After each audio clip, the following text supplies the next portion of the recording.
అక్కడోడు ఉంటాడు. కిరికిరిగాలు ఉండరా? వాడు పాట పెట్టుకునే పెట్టుకోవాలి, కానీ మన మీటింగ్ కావచ్చు పాట పెడతారు ఎవడన్నా?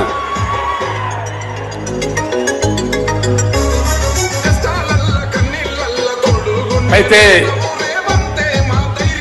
అదివేళ పోలీసు మిత్రుల మైక్ బంద్ చేయించండి. ఎవరు వాళ్ళు మైక్ పెట్టేది?